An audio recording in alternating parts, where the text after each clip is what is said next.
Hello rock and metal fans, and it's time for a late episode of Wheels of Mercury.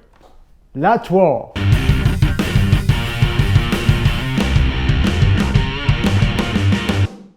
I'm your host Calvin Goodman, and today we're going to talk about 4 underrated bands that you need to know.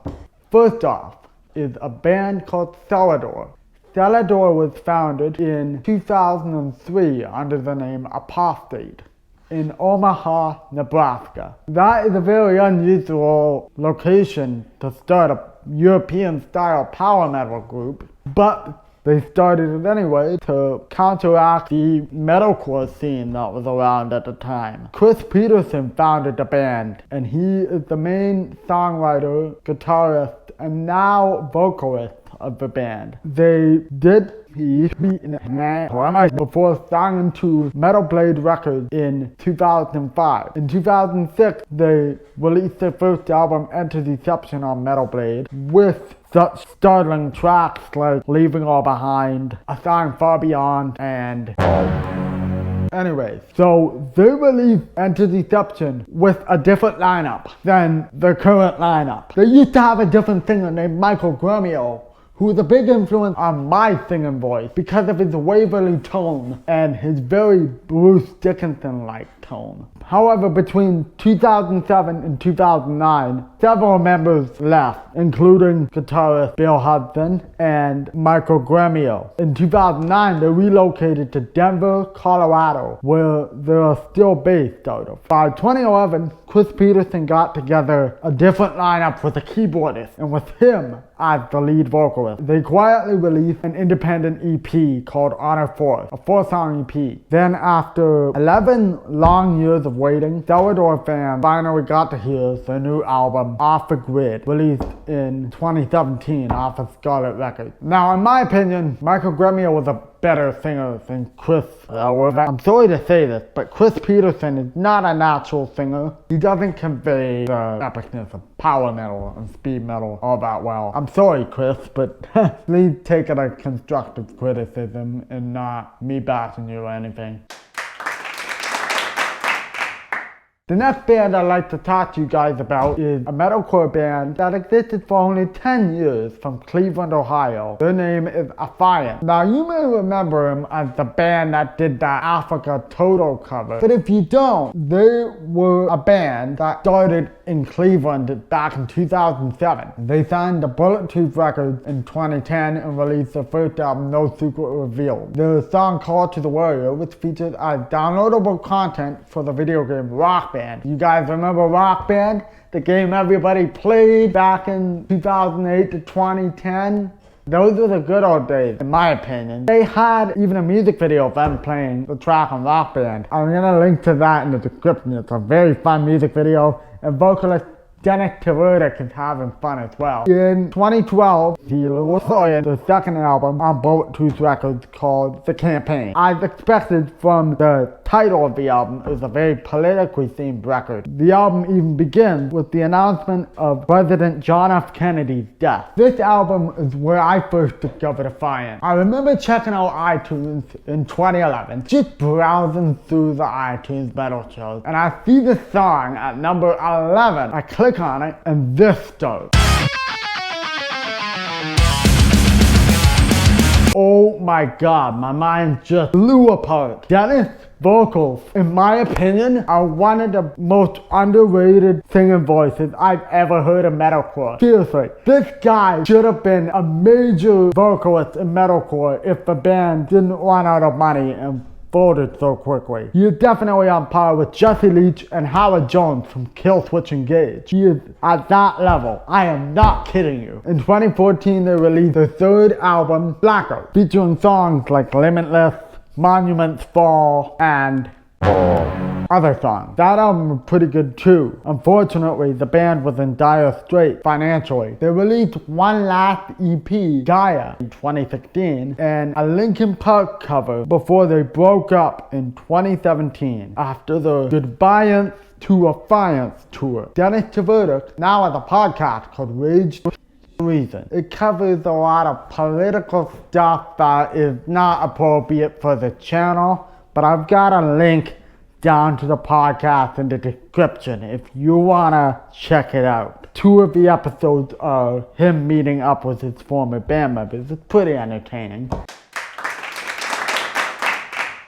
The third band I'm going to talk to you guys about is Mutiny Within. Mutiny Within was formed in 2004 in Edison, New Jersey. They signed to Roadrunner Records around 2009 and found the singer Chris Clancy after searching on YouTube for singers. Chris Clancy was from the UK. They released their first self-titled album in 2010 off of Roadrunner Records and went on tour with such bands like Death Angel, Soilwork, Epica, and others. Their drummer, Bill Ford, left just months after the album was released, and they brought in this 25-year-old named this guy had to learn the songs in a week. Are you kidding me? I couldn't even learn songs in a week, let alone hit a drum in Synchronicity. Later that year, they dropped off the tour to focus on their second album. But then in 2011, stuff just happened to them. They got dropped off Roadrunner Records. Chris left the band. They had to go on hiatus for a while because their vocalist auditions were just getting crummy. They were strapped of cash and everything, and then Chris Clancy went back into the band after auditions proved unsuccessful. Before I go into that, here's a fun fact. Did you know one of the Mutiny Within members played with Tommy Vex from Bad Wolves and Angel Vivaldi? Bet you didn't know that, eh? A lyric video for a new song called Embers in December of 2012. In that lyric video, they revealed that the reason Roadrunner Records dropped them was because of piracy. They felt that they needed to speak up about the concerns that piracy was making for young bands like them. And so they urged everybody to buy their album and not pirate it. They released their second album in January of 2013 called Synchronicity. Now this album wasn't very produced. I could tell that it was lacking the big production, that it was probably trapped in the middle of production stage due to them being dropped and they just wanted to release it. But it's still a good album. They then released a third album in 2017 called They're still making music, but Chris Clancy is doing mixing in the audio department for several bands back in the UK. And the instrumentalists are working on the new record, though I haven't seen any social media updates for a long time. And their website just goes to like one of those random host sites. So I don't know what's going on with them.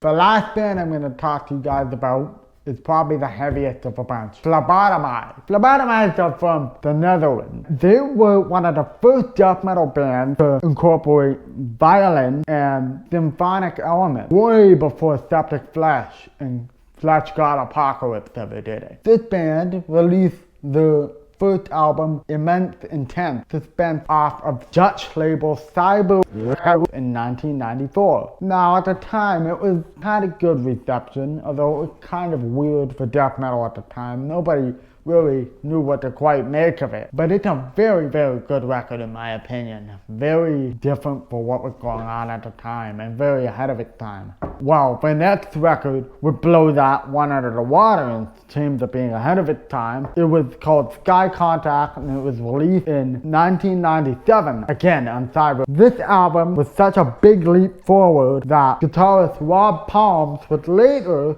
call it too much of a jump forward. They quit right after that album release, and they didn't release an album for 21 years until 2018 when Rob Palms resurrected the group, actually back in 2014, and basically formed a new group under the old name. None of the original members are left except for Rob. The album that they released was called Deformation of Humanity. I haven't listened to the whole thing, but what I've heard of it is more of a melodic death metal album, in my opinion, than the early work, but also not as rock flavored as Sky Contact. All in all, these are the 4 bands I want you guys to check out. There's a link down in the description for an Apple Music playlist I created with suggested tracks that I want you to listen to. Rock on, guys, and I'll see you in the next video.